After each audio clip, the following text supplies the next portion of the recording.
Existe alguma forma de modular essa nossa microbiota com o objetivo de reduzir a depressão e a ansiedade? De fato, isso é possível?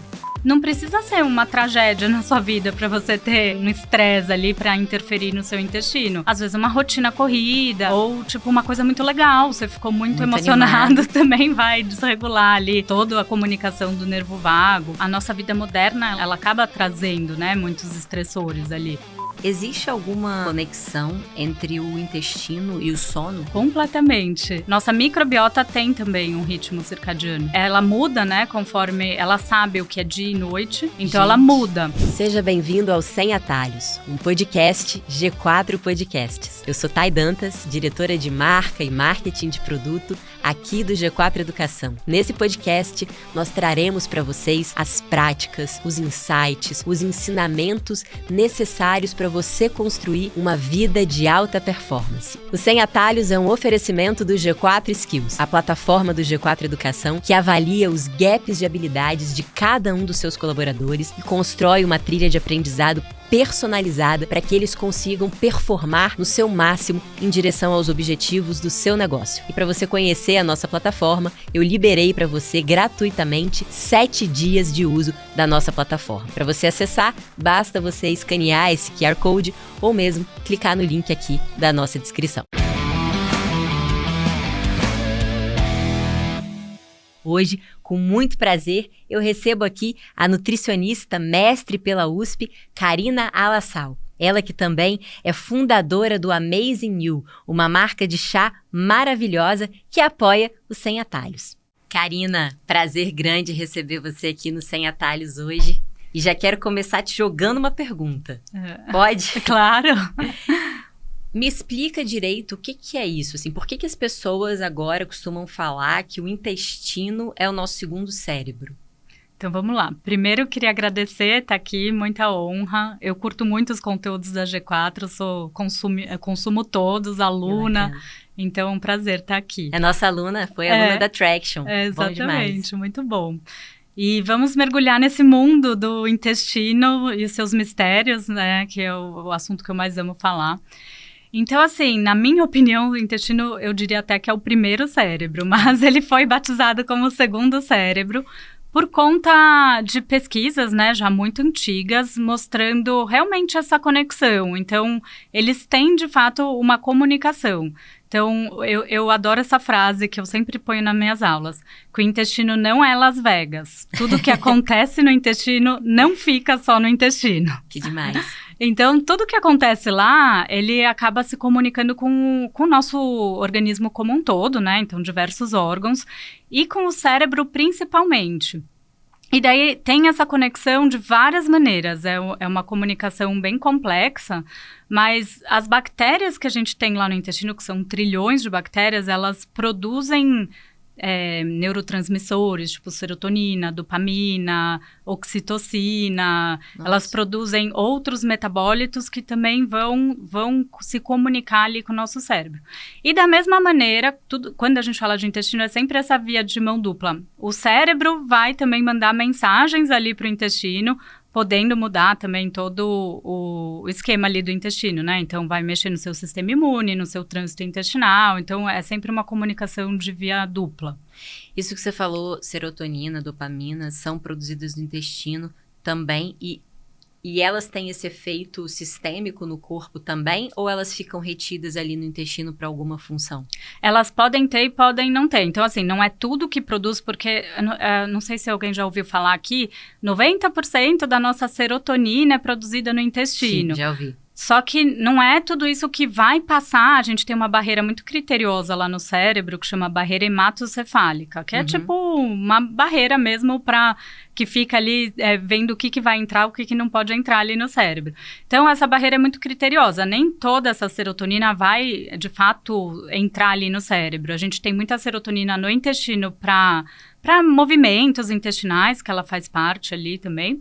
Mas um pouco dessa serotonina ou de outros neurotransmissores podem se comunicar com o cérebro, sim.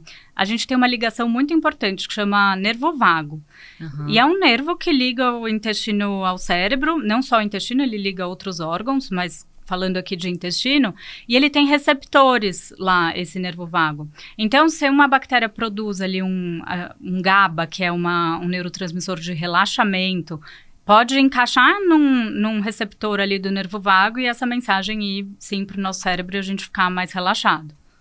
Entendi. Então, pensando aqui nessas substâncias, né, que tem uma atuação muito grande no nosso bem-estar e no nosso mal-estar, hoje o entendimento científico é que o intestino, então, também participa ativamente dessas trocas, dessa sensação. Então, dúvida aqui, boba, se eu tô com um problema na minha microbiota, meu intestino tá funcionando mal, de maneira desregulada, isso também pode interferir na minha saúde emocional. Sim, sem dúvida. Isso já é uma certeza, assim, na ciência.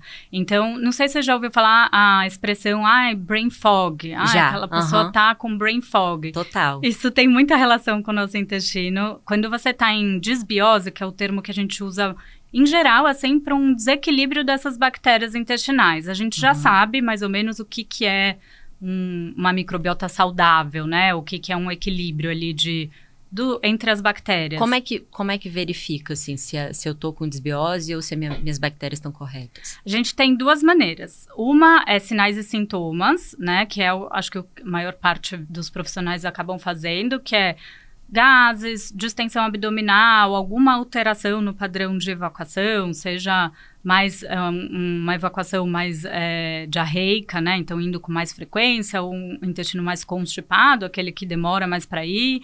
E tem pessoas que oscilam entre essas duas coisas, que né? misturam. Que tem hora que estão muito presas e aí quando solta, vai pra uma diarreia. Consistência ruim, também tem isso.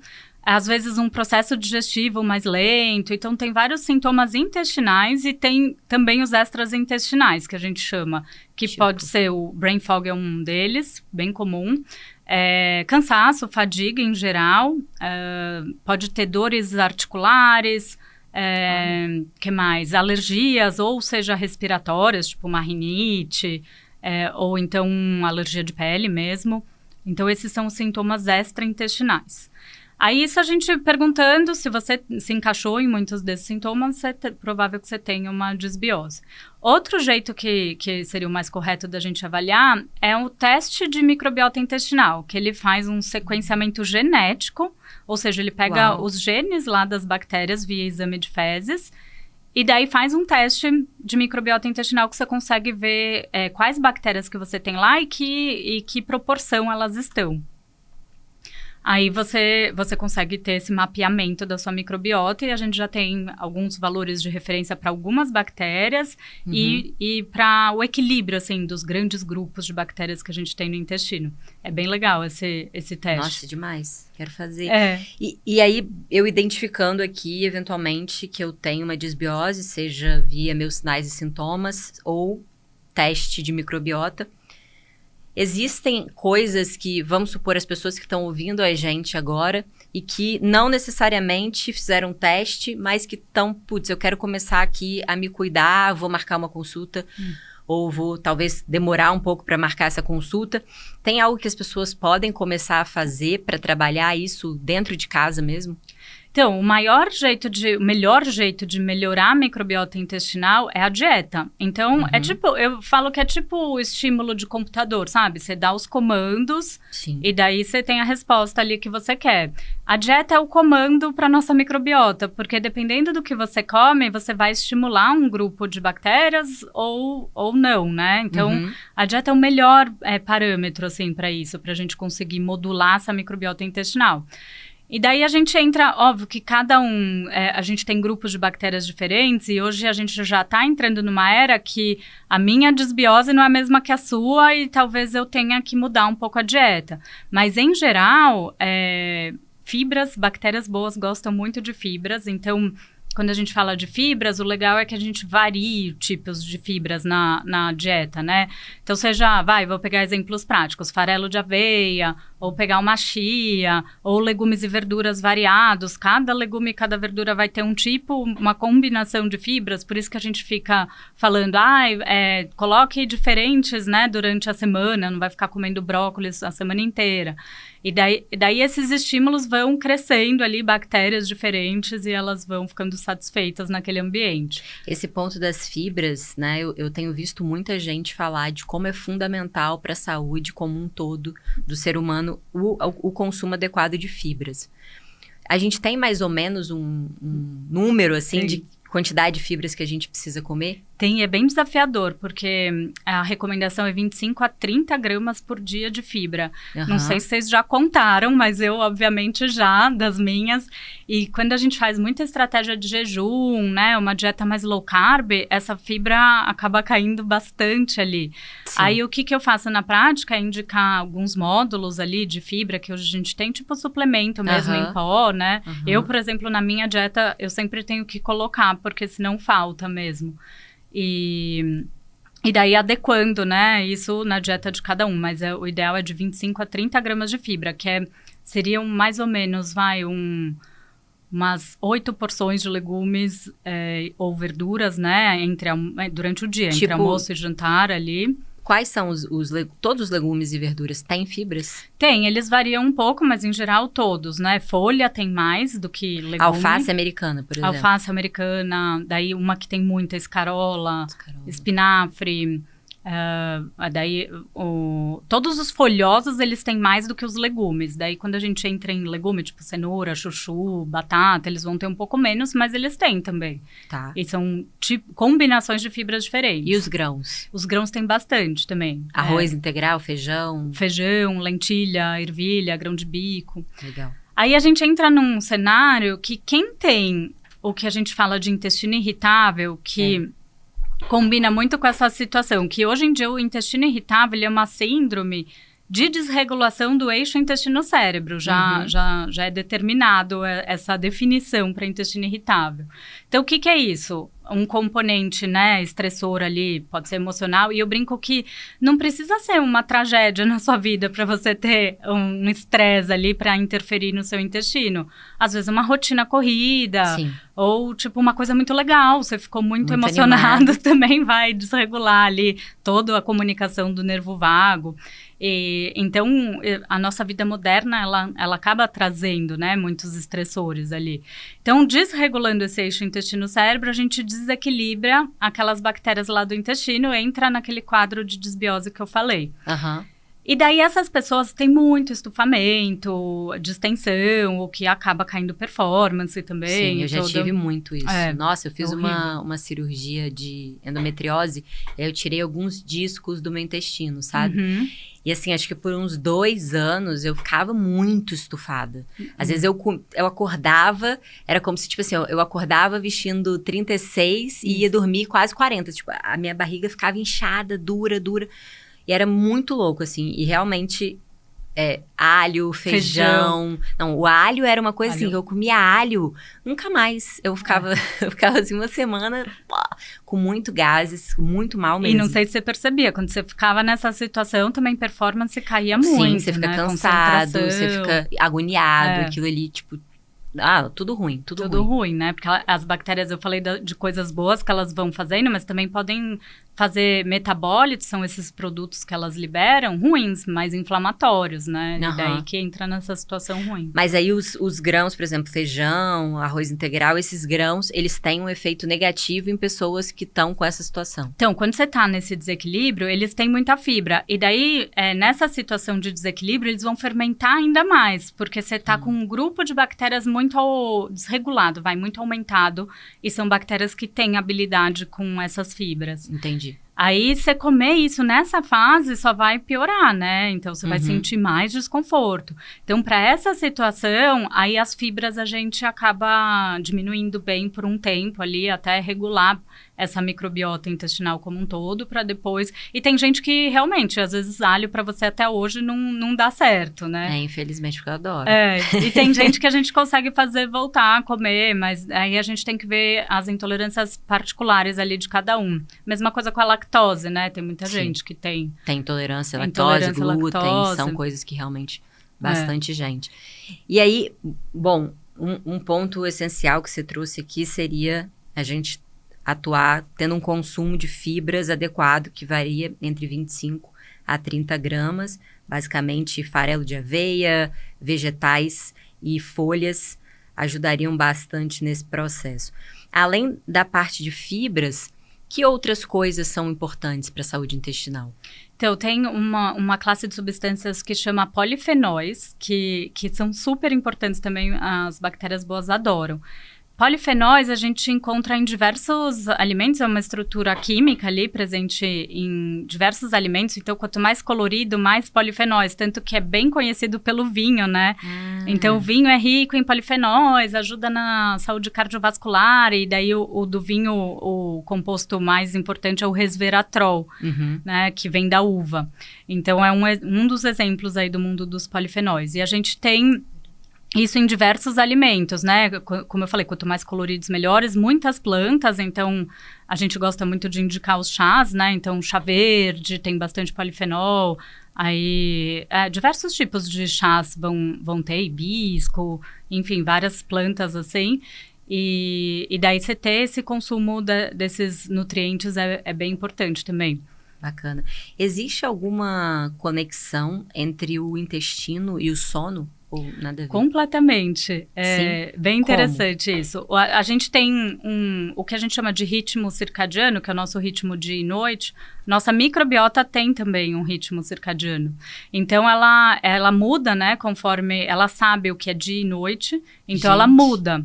Então, por exemplo, gente que tem insônia, pode estar com esse turno das bactérias alterado ali. Aí, elas produzem coisas mais excitatórias. Então, você fica ali mais acordado. Então, já tem esse estímulo. E quem troca, né, o dia pela noite também confunde muito o ciclo das bactérias, né? Então, elas entendem que estão, por exemplo, se a pessoa come muito tarde da noite, ela acha que é dia, porque é o principal estímulo, como elas não têm acesso à luz, é a comida. Então, um dos princípios até do jejum ser muito legal, principalmente quando a gente à noite, né? Faz dessa parte da noite, é também por conta da modulação da microbiota intestinal. Que demais, então você pode estar aí com insônia, porque as suas bactérias estão em festa à noite e você não consegue dormir. Exatamente. Muito bom. Ô, Karina, uma coisa que eu escutei muito, até no período que eu estava com bastante distensão, era... é algo que a gente sempre percebe, assim, dessas doenças, tanto neurológicas quanto doenças emocionais, linkadas ao intestino. Então, por exemplo, eu ouvi, e pode ser um mito, tá? E você me corrige, várias pessoas falando sobre as pessoas que estão constipadas terem mais propensão a desenvolverem algumas doenças neurodegenerativas. Isso tem algum tipo de fundamento, algum sentido? Não necessariamente constipado, porque a frequência da evacuação, óbvio que é um sinal bem importante, mas às vezes você vai todo dia no banheiro e isso não quer dizer que você está saudável ali, né? Se for todos os dias com esses sintomas de distensão, de alteração ali, ou com esses sintomas extraintestinais também é um problema. Mas que a alteração do intestino está associado com doenças neurodegenerativas, depressão, transtorno de ansiedade, isso certamente, isso também a literatura já traz bem, essa relação bem estabelecida. Então, pode ser, no caso da neurodegenerativa, um Alzheimer, um Parkinson, muito por conta de um intestino inflamado. O que é um intestino inflamado que a gente fala, né? Porque, às vezes, não é uma inflamação que você vê numa colono, por exemplo. É uma inflamação de baixo grau, ou seja, essas bactérias, elas produzem coisa o tempo todo, mini moléculas que a gente absorve. Então, ela pode produzir coisas mais inflamatórias. E daí a gente absorve. E lembra da conexão do nervo vago, do intestino com o cérebro? Também vai passar ali. E daí gera uma neuroinflamação também. E daí uma neuroinflamação a longo prazo combinado com uma genética, isso pode desencadear uma doença neurodegenerativa. Então, se você não tratar ali o intestino, esse estímulo vai continuar acontecendo. Os probióticos, eles são sempre uma escolha e todos os probióticos funcionam para todo mundo? Porque hoje eu vejo, existe uma grande gama de probióticos. Na própria farmácia mesmo, a gente chega ali e compra, né? Antigamente eram muitos manipulados, mas hoje eu vejo que existem vários que estão ali à disposição. Todos esses tipos de probióticos que a gente tem. Primeira pergunta. Todo mundo precisa usar probiótico? Essa é a primeira, depois a gente entra nas outras. Não, então, eu brinco, quanto mais você estuda intestino, menos você usa probiótico. Mas é mesmo? Porque assim, o probiótico, ele vai ter... Primeiro, quando a gente usa um probiótico, a gente tem que ter um alvo ali. O que eu quero com aquele probiótico? Eu quero melhorar minha imunidade, eu tô tomando antibiótico, eu tô com diarreia, então eu quero ajudar nesse sintoma. Ou eu tô querendo um probiótico para depressão, que existem algumas classes de probióticos para isso. Daí é legal você... então eu vou usar para essa função. Usar meio do nada, assim... a gente perde um pouco essa eficácia, porque cada bactéria do probiótico e cada cepa ali, que é o nome, sobrenome e os numerozinhos que vem do lado, eles foram estudados para alguma função, então eles vão ter um alvo ali para atuar, tá? Então, sei lá, vou pegar aqui um nome, se eu colocar um Lactobacillus raminosus GG. Ele é diferente de um raminosus com outra linhagem ali, que a gente chama. E daí um pode ser para imunidade, o outro ser para outra coisa. Então, a gente tem que saber muito bem ali. E outro fator, que ele tem que dar um match ali com a sua microbiota. Então, às vezes, pode ser que você tome um probiótico e piore. Eu tenho até uma história engraçada comigo. Eu fui viajar no começo do ano e eu tinha ganhado um probiótico super legal num congresso fora que eu fui. Eu falei, vou levar, né, porque come diferente e tal. Nossa, eu fiquei com insônia vários dias e eu não tenho insônia nunca. Vários dias da viagem... Nossa, alguma coisa tá errado. Daí eu olhei pro probiótico e falei, nossa, eu acho que é ele. Aí eu tirei e comecei a dormir perfeitamente na viagem. Demais. Então, assim, às vezes acontecem umas coisas que nem a gente sabe, né? Porque às vezes é a combinação do probiótico com a sua microbiota intestinal. E outra coisa que é importante falar de probiótico, que ele tem o efeito conforme você tá usando. Depois que você parou, as bactérias fazem as malas e vão embora. Porque... Olha, eu não sabia disso. Então, ele só funciona enquanto eu uso. Se eu parar de usar... Se parar de usar, você vai parar de ter aquele efeito. Ele pode... Daí varia, assim, os estudos trazem que ele pode durar, dependendo da bactéria, 3 dias de colonização depois que você parou. Às vezes, no máximo, 1 semana, mas depois acabou. Tá? E daí então a pessoa tem que usar para sempre. Se ela for depende. Usar... Por exemplo, quem eu mantenho para sempre, às vezes tem uma doença inflamatória intestinal, que é uma classe de autoimune mesmo, e daí fica muito bem com probiótico, daí a gente mantém. Faz sentido manter.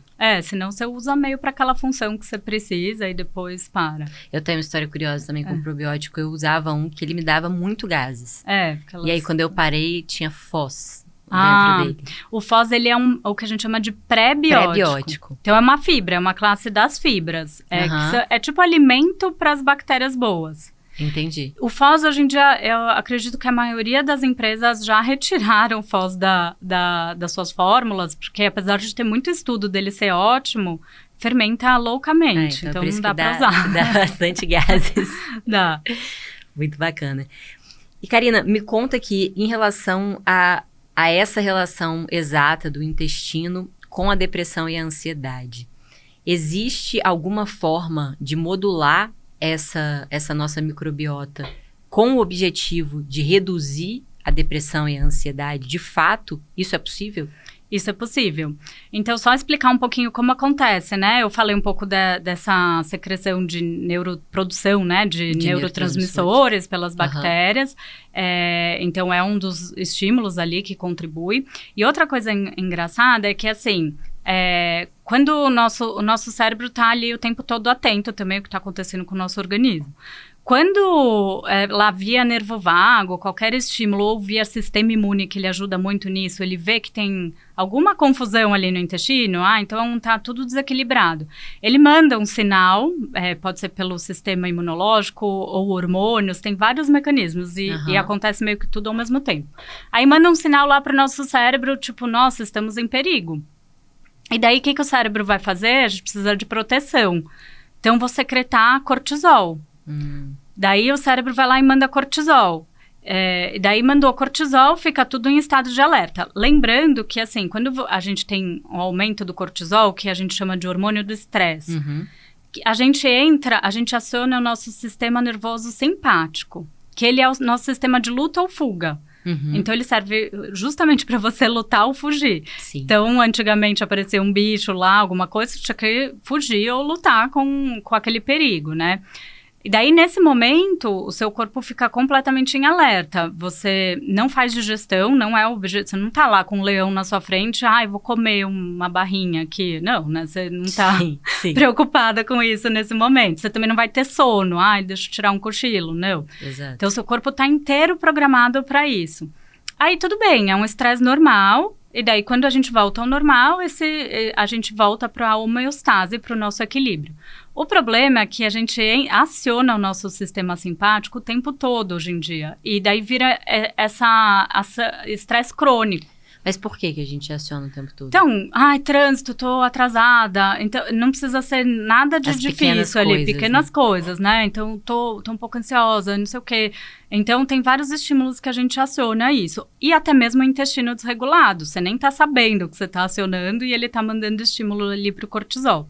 Quando a gente está com o cortisol aumentado, a gente entra em ansiedade crônica, porque ele é para dar um estímulo e cair, né? Se ele fica o tempo todo ali acionado, você vai ficar nesse estado de alerta o tempo todo. Então, você não vai conseguir dormir, não vai conseguir digerir bem, porque quando o sistema simpático, ele não libera enzimas digestivas. E daí é uma via de mão dupla. Então, tanto o intestino acionando esse cortisol, quanto o seu estresse, sua rotina acionando cortisol. E daí fica nesse estresse crônico ali que tem muita contribuição do intestino.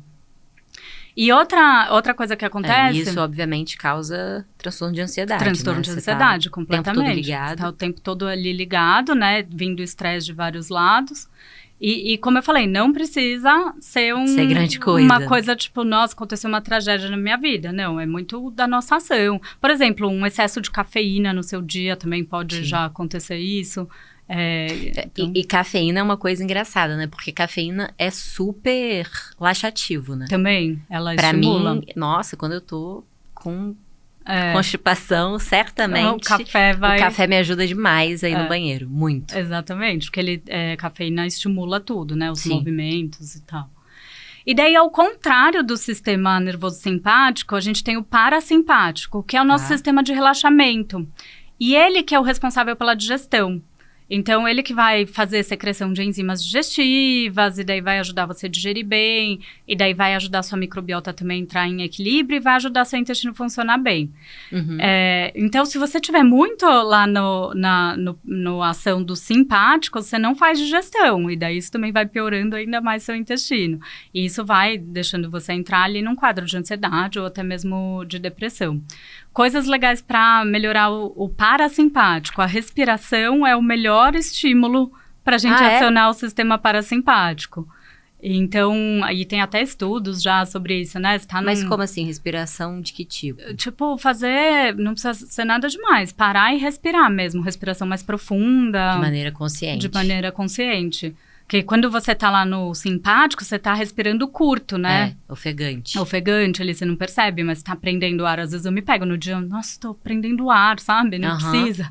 Aí dá aquela respirada. Total. Então, minha sugestão até, assim, se tem um dia muito lotado, você parar. Por isso que o Apple Watch tem lá respirar, né? Então, não é à toa, porque ajuda mesmo você voltar ali pro parasimpático e vai melhorar a sua digestão e tal. Legal. E isso antes das refeições, que eu não sei se você já percebeu. Comer com raiva também não desce a comida, né? Parece que comer um cimento. Exato, total. Não tem digestão.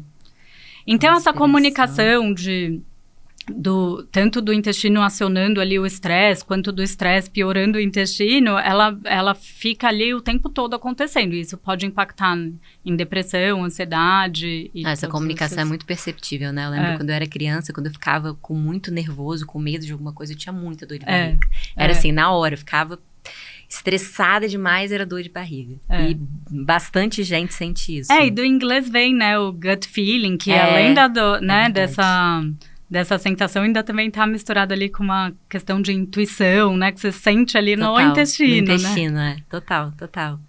E para essa parte, você falou aqui do parasimpático, e da parte de relaxamento, além da respiração, tem alguma outra coisa que ajuda? Pensando aqui nas duas maiores queixas que a gente vê, né? Então, o intestino muito solto e o intestino muito preso. São coisas que, de fato, eles disruptam o dia a dia das pessoas, né? Isso atrapalha demais o dia a dia. Então, se eu tenho um intestino muito preso, por exemplo, o que eu poderia fazer no meu dia a dia para garantir que eu consiga ir um pouco mais, com um pouco mais de frequência no banheiro? Quais são as coisas do dia a dia que eu poderia adotar? Pode adotar. Primeira coisa, para o intestino muito preso, é legal você organizar a sua rotina, assim, de horário para dormir, horário para acordar, atividade física, para o seu corpo entender aquele ritmo circadiano, aquele ritmo dia e noite. E daí o ideal é você tentar separar um horário na manhã para ir ao banheiro, porque é o nosso primeiro estímulo peristáltico. Então é o mais natural ali do nosso organismo. O que acontece é que às vezes você sai correndo de casa e daí já perdeu aquele estímulo, você não vai querer ir no trabalho, e daí à noite já não vai mais rolar, e daí isso vai ressecando as fezes lá. Outra coisa, a gente falou sobre as fibras, né? Elas são bem importantes para um intestino funcionar. Se você acha que não consegue, faz poucas refeições no dia, não tem uma quantidade de fibra ou não tolera muito, os módulos de fibra eu acho que acabam sendo bem essenciais, assim. A gente tem várias, assim, farmácia comum, em suplementos bacanas. Aqui no Brasil a gente tem uma que eu gosto muito, é a goma cássia, a psyllium. E a gente acha essas fibras em pó e misturar um pouquinho em água e adotar na rotina. Muito ruim o sabor? Não tem muito gosto, assim. Então... Você pode até misturar num shake, não tem muito gosto. Tranquilo. Não é uma coisa ruim. Outra coisa que eu gosto, uma dica bem básica ali, vocês vão até rir, mas para quem tem intestino muito preso, são pessoas de personalidade um pouco mais controladoras ali. Eu. Total. E daí trava o esfíncter, que é a porta da saída das fezes. E daí uma dica é você ir ao banheiro, colocar um banquinho para suas pernas ficarem mais elevadas ali. Sim.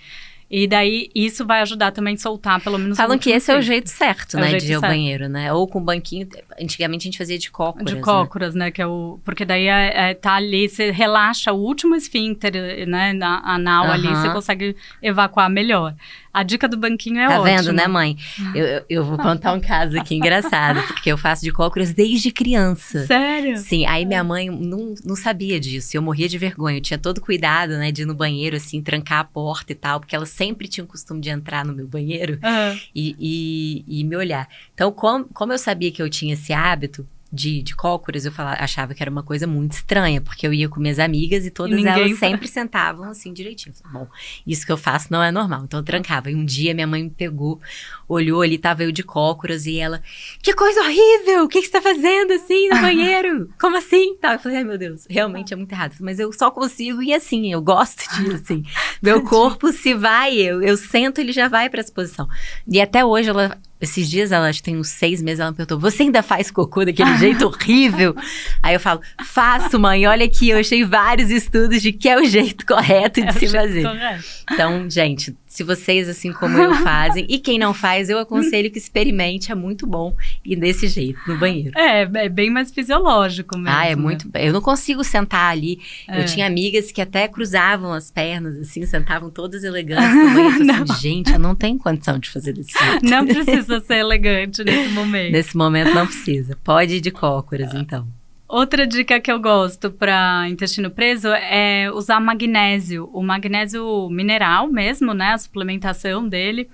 Algum específico? Porque tem vários tipos, né? O carbonato ou o citrato são os mais laxativos. O magnésio, ele faz eu acho que todo mundo devia tomar magnésio, na verdade, porque pessoas, né, estressadas como nós, seres humanos, a gente gasta mais magnésio, né? Então, até de neurotransmissores e tal, a gente usa mais. Então, tem que repor.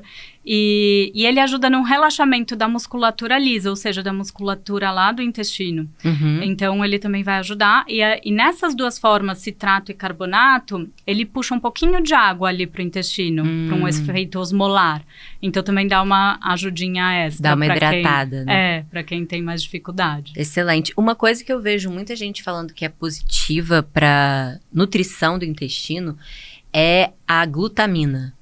A glutamina, ela atua como fonte de energia, vai para as células intestinais. Então, o que a gente chama de barreira intestinal, ela acaba ajudando ali na regeneração das células. Então, ela pode ser bem legal para isso. Mas essa parte, por exemplo, que você falou da barreira intestinal, o que significa isso? Então, vocês já devem ter ouvido também, tá bem na moda, falar de intestino permeável. Sim, ou leaky gut, né? Que é isso? Na verdade, eu nunca gostei muito desse termo, porque o intestino é permeável, né? Que é pra gente absorver os nutrientes. Sim. Mas quando ele tá... Daí a gente tem uma celulinha juntinha da outra, né? Quando ele tá hiperpermeável, que seria como eu falaria o desarranjo, é quando essas células começam a perder, elas têm tipo um cinto que liga uma na outra, e esse cinto começa a ficar frouxo. Aí você começa a absorver, tipo, toxina de bactéria que não era para entrar, ou algum alimento que você não mastigou bem, que foi lá para o intestino, não foi absorvido. E daí isso pode causar algumas sensibilidades alimentares, algumas condições assim. Entendi. Então, ter uma barreira intestinal adequada é fundamental, que é a casa ali das bactérias, né? Então, você precisa ter isso direitinho também para elas trabalharem bem. E então, a glutamina, nesse caso, ajuda? A glutamina ajudaria nesses cintinhos ali, então vai ajudar a fechar um pouco. Excelente. E aí, para quem tem um intestino já muito solto? Pra quem eu acho até mais fácil o solto, porque... eu preferiria ter o solto também. Quem tem não gosta muito, né? Porque tem muito... Traz muito incômodo. Muito incômodo. Então, eu tenho paciente que às vezes fala assim, se tem um dia cheio de reunião, não come, porque tem medo de ir no banheiro no meio da reunião, ou, sabe, ficar nessa... Ou se vai dar uma palestra, e daí já fica mais ansioso. Não, verdade, mudei de ideia. Então, também não é muito bom. Mas eu acho mais fácil de resolver pelo seguinte, porque muitas vezes tem um gatilho, né, de algum alimento, às vezes, como eu dei um exemplo da intolerância à lactose, ou às vezes algum outro alimento que está ali soltando, então a gente consegue identificar. A glutamina é bem interessante para caso de intestino um pouco mais solto. Mas para o solto, a primeira coisa é, vamos tentar identificar o que da sua dieta pode estar contribuindo. O café pode ser um dos gatilhos, igual a gente falou que ele é mais laxativo, leite derivados pela lactose. Então a gente tem que achar ali, cada um vai ter um ponto fraco ali, né, que pode ser o gatilho para soltar mais o intestino. Então identificar isso é importante. Aí identifica, corta esse alimento Tira esse alimento. Daí a gente precisa ver se é temporário, ou se a pessoa realmente é intolerante à lactose e não pode consumir, daí quando for consumir a gente tem que dar alguma enzima, alguma coisa assim. Na diarreia, os probióticos ajudam demais, algumas bactérias específicas. Eu gosto muito de um que chama Saccharomyces boulardii, que ele é uma levedura, vocês já devem ter visto na farmácia. Tem marca comercial que vende, que é o Floratil. O Floratil, sim. Aí tem o Culturelle também, que é o Raminosus GG. Todos esses têm bastante evidência ali para diarreia. Então, a gente pode também fazer um uso de um probiótico ali para ajudar. E óbvio que em ambos os casos a gente tem que cuidar da questão emocional, senão também não melhora. Se você não lidar ali com as suas manejo do estresse, você não vai conseguir melhorar. A diarreia é muito linkada, né? Mas a constipação também. É mesmo? Não sabia. Porque também tem foi o que eu falei, essa personalidade mais controladora, mais, né? Então, isso também vai prendendo ali o intestino. Lascou. Não tem jeito. Muito bom. Mas, além desses pontos aqui, o que eu queria saber é como, por exemplo... Hoje a gente vive numa pandemia de sobrepeso, né? Então todo mundo quer dizer, todo mundo não, mas as pessoas têm uma vida muito agitada. Então, basicamente, eu até estava pensando aqui, putz, eu trazer um case que eu acho que a metade das pessoas que escutam a gente passa por algo parecido. Então, você trabalha, às vezes, bem mais do que 8 horas. Então, estamos falando aí de pessoas que trabalham 10, 12 horas por dia. Você tem pouco tempo para se alimentar. Então, pessoas que eventualmente comem o que tem. Então, putz, aqui mesmo no G4 tem colegas de trabalho que passam ali. A gente tem um mercadinho aqui que tem salgadinho, não sei o quê. Então, come ali uma coxinha, um pão com presunto, coisas desse tipo. São pessoas que normalmente no fim de semana têm um hábito muito grande de álcool. Eu não sei se o álcool tem algum tipo de interferência ou não. Tem? Super. Então, pessoas que consomem muita cerveja normalmente, ou bastante vinho, ou destilados também, né? É bem comum. E pessoas que praticam pouca atividade física. E principalmente nos fins de semana, eu tenho muitos colegas que usam o fim de semana ali, é batata frita na veia, é sanduíche, como usam a alimentação junk food como forma de recompensa pela semana de trabalho árduo, né? Como é que isso interfere na vida das pessoas no curto prazo e se isso também interfere no médio e no longo, pensando principalmente aqui na saúde intestinal e nesse eixo intestino-cérebro? Nossa, adoraria fazer um estudo aqui com essas pessoas para olhar a microbiota de cada um, sabe? Nossa, vai estar um caos. Tem gente aqui... Ia adorar. Tem muita interferência, né? Então, primeiro, a microbiota também está relacionada com o peso. Foi, inclusive, o tema da minha tese. Eu avaliei a microbiota pré aquela cirurgia bariátrica, que é aquela cirurgia de redução do estômago, porque é um modelo bom, né? Que como a pessoa emagrece rápido, então eu queria ver como que era ali da pessoa obesa, eu peguei super obesos mesmo, e daí eu avaliava depois de 3 meses, 1 ano, para ver como que estava essa microbiota. E o que a gente viu? Que realmente a microbiota, ela participa muito de uma alteração metabólica. Indivíduos com sobrepeso ou obesidade já têm uma microbiota diferente. Mas eles têm essa microbiota diferente por causa dos hábitos ou a microbiota ficou diferente e por isso talvez eles ganharam mais peso? Tem esse então, ovo, essa é a pergunta de milhões, né? Então, assim... a gente não sabe muito o que veio antes, né? Mas, assim, indivíduos obesos têm essa microbiota diferente, pode ser por causa dos hábitos, uma coisa vai levar a outra, né? Mas, por exemplo, tem estudo que eles fazem camundongo, então pega lá um camundongo e engordam ele, come um monte, toda essa alimentação que você falou aqui. De junk food. De junk food. Aí o camundongo ficou gordinho, eles pegaram a microbiota e transplantaram para um camundongo magrinho. O camundongo fica gordo mesmo com uma dieta hipocalórica. Que loucura! É muita loucura. Gente, que demais. Eu me lembro, há muitos anos atrás, eu fui numa nutricionista, era a época que eu tava mais gordinha, assim, ela falou assim, a gente precisa regular a sua microbiota, porque você precisa ter uma microbiota de uma pessoa magrinha. Aí eu fiquei, tá bom, mas não sei pra que isso vai servir, mas então, de fato, tem essa interferência. De fato. Então, assim, esses experimentos são muito legais, que eles colocam ali a microbiota no ratinho, ele comendo saladinha, não sei o que, não é isso, né? Mas, enfim, a dieta dele mais... Regular, ele engorda. Fica gordinho por conta da microbiota. E a gente tem até experimentos em humanos também, né? Que tem o transplante fecal. Esse transplante fecal. Pra que eu já vi isso? É muito louco, gente. Vocês sabiam que existe isso? Transplante fecal. As pessoas transferem fezes de uma para outra. Eu acho que isso vai ser o futuro ali, de tratamento de muita doença. Mas hoje em dia já é usado para quê? Hoje em dia é aprovado no Brasil só para o tratamento de Clostridium difficile, que é uma bactéria, uma infecciosa ali, que a gente pode contrair ela e daí ela gera uma super inflamação intestinal e é uma praga de cuidar. Então, a pessoa fica tomando antibiótico, não sara, e daí aprovaram o transplante fecal para tratamento dessa bactéria. Legal. Aí você pega mesmo fezes de outra pessoa e coloca ali no seu intestino. E daí essa bactéria acaba sumindo ali do seu intestino e você ficando bem.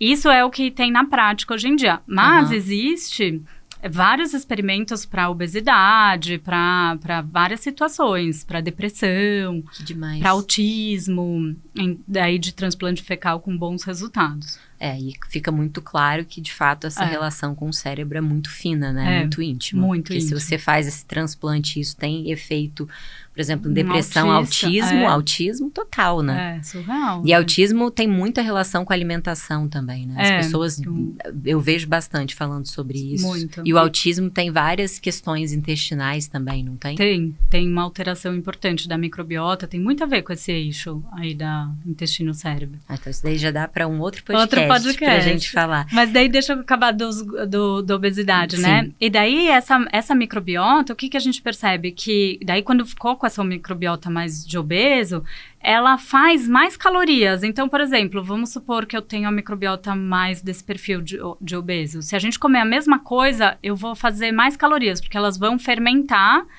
e a gente absorve aquilo e pode fazer gordura daquilo que elas estão fazendo. Então, às vezes, a pessoa realmente nem tá comendo tanto e tá engordando mais. E daí tá engordando mais, quando tá muito desregulado o intestino.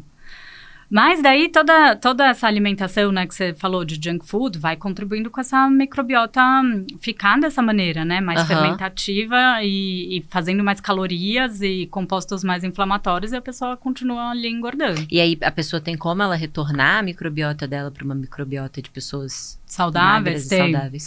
Tem, então, a gente... e daí lá da minha tese, o legal que eu conseguia, depois que eu vi isso, né? Mas no perfil, antes de operar, eu já sabia quem ia se dar bem, quem não ia. Quem ia emagrecer e quem não ia. Que loucura. Só olhando a microbiota, né? Depois que a gente fez a tese, viu. Mas tem, assim, a dieta... assim... Cada vez mais a gente sabe que cada um tem uma individualidade genética da microbiota e que uma dieta é bem específica. Mas, assim, vou pegar em geral do que os estudos falam de dieta para microbiota, o que sempre sai ganhando é o perfil de dieta mediterrânea. O que é uma dieta mediterrânea? É uma dieta rica em legumes, verduras, frutas. Ela é mais low carb no sentido de ter mais tubérculos, ela não vai ser muito rica ali em carboidratos refinados, né? Então, ela tem um controle ali dos carboidratos. E ela tem muita gordura boa. Então, azeite, nuts, né? As oleaginosas, castanhas. Então, esse é um perfil ali de uma dieta mediterrânea. E outra coisa que eu não respondi do álcool, né? O álcool, tudo depende um pouco da quantidade, mas o excesso ali de álcool, tipo essa coisa de encher a cara de cerveja e destilado no fim de semana, ele diminui a diversidade da microbiota. Diversidade é o quanto de bactérias diferentes você tem no intestino. E é um dos índices mais considerados de mais saúde intestinal, porque já viram em estudos que quem tem um índice maior de diversidade tem uma imunidade melhor, tem menos doenças e até responde melhor a intervenções de dieta. Então, se eu te passar uma dieta para emagrecer e você tiver uma boa diversidade, você vai responder melhor do que se eu passar para alguém que tem baixa diversidade. Que é muito doido pensar isso, né? Porque as intervenções também dependem da microbiota. O índice glicêmico do alimento depende da microbiota. Que loucura. Então, dependendo da microbiota, isso tem estudo mostrando, né? Você comer uma banana, tem gente que faz pico glicêmico e tem gente que não. E eles já relacionaram isso com a alteração da microbiota intestinal. Demais isso. E o álcool em excesso, ele vai diminuir esse índice da diversidade. Daí você pode ficar com o sistema imune pior, pode ficar com mais dificuldade ali, né, de concentração, de memória. Daí tudo isso vai atrapalhar. Porque o álcool em si, ele mata as bactérias? Por que ele tem esse efeito de diminuição? Ele vai... Na verdade, o álcool, ele é absorvido rápido ali no intestino, né? Então, tipo, às vezes ele nem chega ali no cólon. Mas o dano que ele gera ali, ele pode alterar mesmo a composição das bactérias intestinais. Então, barreira intestinal, ele dá uma... Tem muita gente que tem intestino mais sensível, também tem diarreia após beber, né? Então, ele dá uma descolonizada ali. Entendi. E agora eu quero entender outra coisa, que é você. Como é que você, no seu dia a dia, faz para conseguir lidar com todas essas coisas, né? Eu estava até falando aqui antes da gente começar.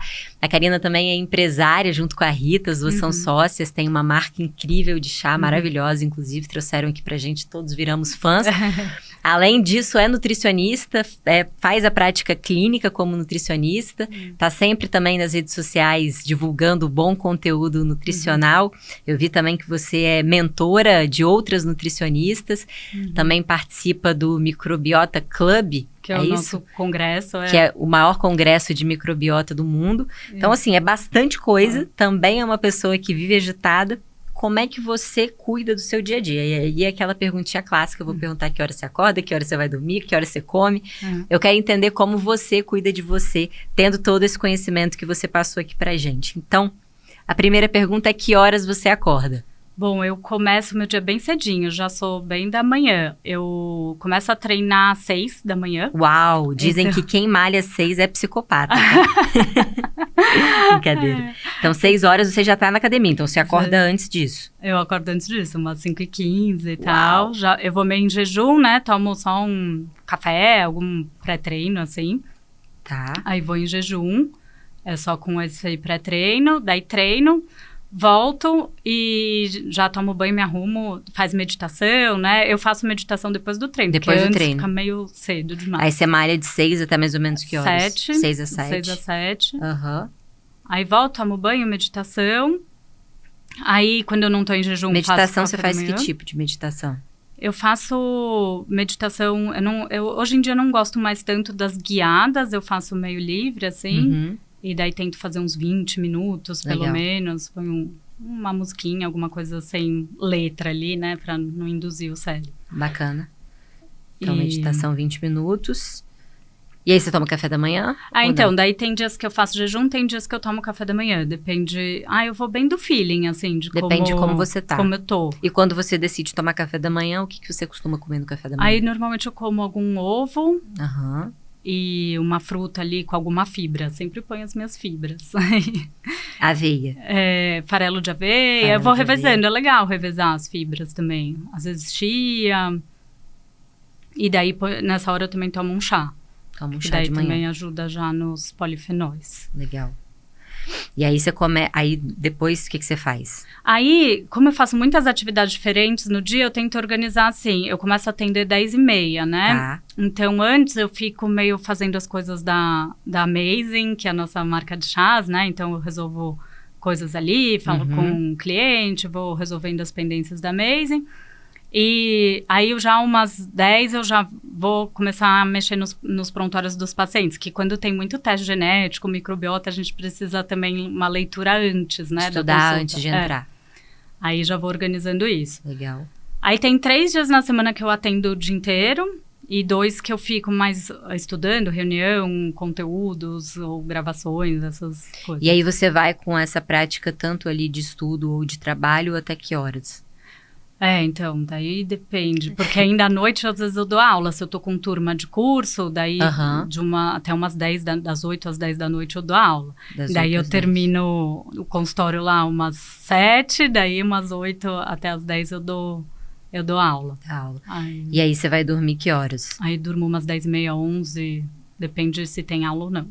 Até desligar um pouco o cérebro, né? Sim.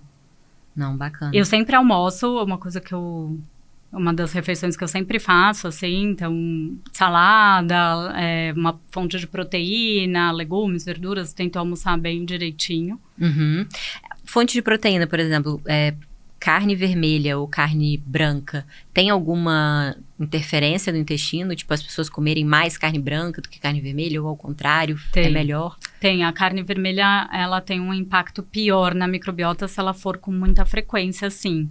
Aí estimula um grupo de bactérias piores ali, mais inflamatórios. Tanto que tem muito estudo, né? Agora a gente tem visto bastante aumento ali do câncer de cólon, né? Sim, eu já ouvi falar. Isso tem a ver com o consumo de carne vermelha? Uma das causas é o consumo de carne vermelha, álcool, dieta pobre em fibra e muitos industrializados, né? Que eles têm um impacto bem ruim na microbiota também. É isso aí. E de fato a gente tem visto cada vez mais pessoas jovens, né, tendo câncer de intestino. A gente tem mudado muito o perfil da alimentação. Lembra que eu falei daquele índice de diversidade das bactérias? ao longo das gerações, a gente vem perdendo essa diversidade. Então, se a gente pega a microbiota de agora com gerações muito anteriores, a gente já caiu o índice de diversidade como média, assim. Mas por que isso? Porque, primeiro, né, daí eles relacionam, os estudos relacionam com cidades industrializadas. Então, nosso estilo de vida aqui, porque a microbiota, a gente falou muito de alimentação, mas o ambiente também está envolvido, né? O quanto a gente troca ali com a natureza, isso também está envolvido. E daí da alimentação, muito mais industrializados, né? Então, foi o que você falou, as pessoas sem tempo pegam um negócio com menor consumo de fibras, e daí tudo isso vai combinando com essa perda, né, de diversidade, o que é ruim isso a longo prazo. Não, e é claro, assim, né, que como as pessoas estão tendo câncer de intestino mais jovem. Mais jovens, isso está acontecendo demais. Tem muitas pessoas do meu entorno, conheço várias pessoas super jovens que tiveram câncer de intestino. Então, tem a ver com o estilo de vida, né, microbiota intestinal, obviamente também com algum fator ali fator genético, óbvio. É importante, mas às vezes, eu também conheço casos que às vezes a pessoa nem tem parente tão próximo que teve, e daí desenvolveu. Super jovem. Então, o ideal aqui na alimentação é fazer um consumo de carne vermelha, por exemplo, quantas vezes na semana? Umas 2 no máximo. 2 vezes na semana e o resto manter ali frango, peixe. Peixe, rodiziando entre frango e peixe. E às vezes, se a pessoa tolerar um dia mais vegetal, né, de leguminosas, eu acho legal fazer um dia sem proteína animal. Sim. E daí um grande desafio na minha alimentação, porque daí à noite eu também não gosto de comer muito, porque como ou eu vou dar aula, ou tem alguma coisa assim, daí eu também não gosto de dar aula, né, tendo comido um monte. Aí normalmente eu tomo uma sopinha, alguma coisa assim. Daí o meu grande desafio é a proteína, porque fica faltando, né? Sim. Aí às vezes eu complemento com algum shake, acaba sendo proteína necessário. Tem um range ideal também para as pessoas? Em média, óbvio que vai depender do que você faz de exercício, mas pelo menos 1 grama por quilo, sim. Pelo menos 1 grama por quilo. É. E aí, se você tá querendo aumentar o seu... Aí você pode ir até 2 ali. Até 2. Entre 1 a 2. Uma hipertrofia. Isso. Acho que até 2 dá pra fazer legal. E os seus treinos que você falou aqui pela manhã, você costuma fazer o que de exercício? Então, foi bem interessante. Eu sempre fui triatleta, fiz triatlo a vida inteira. Endurance, então competia e tal. E daí fazia musculação porque tinha que fazer, né, pra não machucar.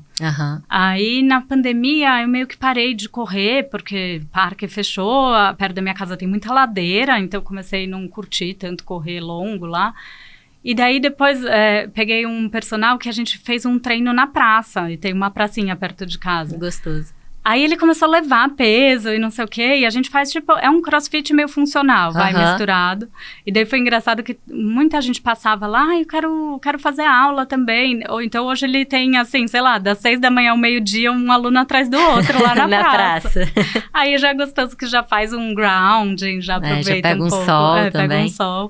Demais. Então a gente tem feito esses treininhos funcionais, e de aeróbico eu faço uma bike que eu comprei na pandemia também, uma de spinning, e deixo lá em casa e faço. Então, você faz treino funcional, bike e meditação. E yoga, né? Eu faço também. Você faz? Faço. Quantas vezes na semana? Faço 2 vezes na semana. Por que você faz yoga? Nossa, é fundamental. Primeiro que eu sou muito, para quem conhece os termos de yoga, né, da Ayurveda, eu sou muito pita, então você tem muito... cara de pita mesmo. Muito agitada. Explica só pra galera não ficar vendo o que é pita. Então, o Ayurveda, ele divide as pessoas em 3 doshas, que ele fala, né, que são 3 perfis, o Pitta, Kapha e o Vata. E daí cada um tem uma característica, né? O Pitta é mais essa coisa fogo, energética, às vezes é mais impaciente, é mais você é total Pitta, né? Até pelo rosto, assim, bem magrinha, olho grande, super ativa, Pitta. E daí, às vezes, se eu não faço a yoga, eu vou ficando muito acelerada, e daí, às vezes, posso ficar até grossa, então preciso voltar pro centro ali. O Vata são pessoas um pouco mais... assim, avoadas, mas também são muito criativas, são muito mentais, né, ali, né? Também essa outra característica, são pessoas que precisam aterrar. O Vata é o que tem muito ar também, tem muito ar, e daí tem muita coisa intestinal também. Exato. E o Kapha são pessoas mais... quando tá em desequilíbrio, mais tipo, preguiçosa, e daí tem uma dificuldade ali de ter aquela energia. E sim, são pessoas mais largas também, né? Tendem a ganhar mais peso. Tendem a ganhar mais peso. Tudo isso que eu falei, óbvio que em desequilíbrio, né? Sim. E você pode ter esses doshas mais equilibrados ali. Derivamos aqui para Ayurveda, eu gosto bastante. Eu também. E aí, então, você faz a yoga mais com esse objetivo de ficar menos ansiosa, de ficar mais calma. De ficar mais calma e de alongar também, né? Nossa, eu amo yoga. Para mim foi um bem divisor de águas. Da presença, eu acho que a yoga traz uma presença pra gente não ficar sempre pensando no próximo passo, Total. Não sei o que. Então, ela traz ali pra presença. Sabe que eu acho que a presença é a coisa mais valiosa que a gente tem, a ferramenta mais valiosa que a gente tem para tudo, assim. Então, quando você tá presente, você não tem ansiedade, porque a ansiedade é projetar as coisas pro futuro. Quando você tá presente, você não tem depressão, que é esse passado que você fica carregando, ruminando. E a presença é o que te dá a capacidade de ter uma vida de fato original. Porque quando você não tá presente, você tá vivendo automático. Então, você tá tomando as decisões ali meio que de qualquer jeito, ou agindo da forma como você sempre agiu. Quando você tá presente, de fato, você escolhe como agir, né? Você escolhe como se portar naquele ambiente. E é cada vez mais raro a gente conseguir estar presente, porque a gente tá sempre no celular. Eu tenho muita dificuldade. E até das conquistas, né? Porque se você não tá presente, você conquista alguma coisa e daí você fala, não, tá bom, qual que é o próximo? Exato. E daí gera uma insatisfação, né? Exato. Então você tá meio sempre fazendo, só que meio sempre insatisfeito. Então é fundamental, acho que... sem elaborar aquilo. E quando você... A nossa vida, ela é curta, né? Ela é um tempo curto. Então, quando você não tá presente, a vida passa muito rápido. Então, conseguir estar presente é uma das coisas mais desafiadoras do nosso tempo. E eu acho que é uma das coisas mais valiosas que a gente tem como ser humano, né? Sim, eu até coloquei assim nas minhas intenções de ano novo, esse ano, ficar mais presente. Né? E parece que o mundo tá te empurrando ali, né, pro futuro. E você só vai, quando vê o tempo já passou. Quando você vê, você já tá com 70 anos e passou, assim. Então, eu acho que realmente esse exercício é fundamental. E a yoga, sem dúvida, é um ótimo aliado nisso, né? A meditação também, né? Te dá essa capacidade de focar. Mas a meditação, se a pessoa tá muito acelerada, ela nem consegue, né? Às vezes gera até mais ansiedade ali. É verdade. E a yoga é legal porque pelo movimento você vai ficando presente. Total. Então, pra quem tem muita dificuldade, acho um jeito legal. É muito bom. Uma coisa que eu gosto muito pra presença, que me ajuda muito, muito mesmo, é o surf. Eu sou surfista, então é algo que não tem como você não estar presente. Não dá pra você escolher e pensar em outra coisa, porque, putz, alguém pode te atropelar com a prancha, pode vir uma onda enorme, você vai tomar um caldo. Se você não tá presente, você não vai dropar nenhuma onda.